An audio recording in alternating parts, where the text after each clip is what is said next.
সরকারের কাজের গতিশীলতা বাড়াতে জাতীয় নির্বাচনের আগে স্থানীয় সরকার নির্বাচন করার আহ্বান জানিয়েছেন গণ অধিকার পরিষদের সভাপতি নুরুল হক নূর। দুপুরে রংপুরের গণ অধিকার পরিষদ মহানগর অফিস উদ্বোধন করে সাংবাদিকদের কথা বলেন তিনি। নুরুল হক নূর বলেন, শুধুমাত্র নির্বাচনের জন্য এই গণঅভ্যুত্থান হয়নি, সংস্কারের মাধ্যমে একটি গণতান্ত্রিক, মানবিক এবং বাংলাদেশ বিনির্মাণের জায়গা থেকে এই গণঅভ্যুত্থান হয়েছে। তাই সংস্কার কমিশনগুলো যে প্রস্তাবনা দিয়েছে তা পূর্ণাঙ্গ রূপে জাতির সামনে উপস্থাপন করা প্রয়োজন। তিনি বলেন, বিগত ফ্যাসিস্ট সরকারের আমলের জনপ্রতিনিধিদের অপসারণের ফলে জনগণের ভোগান্তি হচ্ছে। তাই জাতীয় নির্বাচনের আগে স্থানীয় নির্বাচন দেওয়া জরুরি বলে মনে করে গণ অধিকার পরিষদ।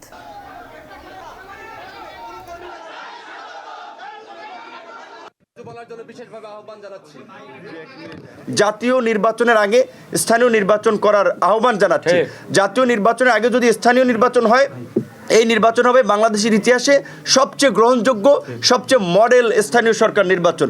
কারণ রাজনৈতিক দলগুলো সরকারে গিয়ে যখন তারা স্থানীয় সরকার নির্বাচন দেয়, সেখানে তাদের আধিপত্য থাকে, প্রভাব থাকে, বিপরীত পক্ষের প্রার্থীদেরকে আঘাত করা হয়, হামলা করা হয়, মামলা করা হয়। এটি বাংলাদেশের গত 5 দশকের ট্রেন্ড আমরা লক্ষ্য করেছি।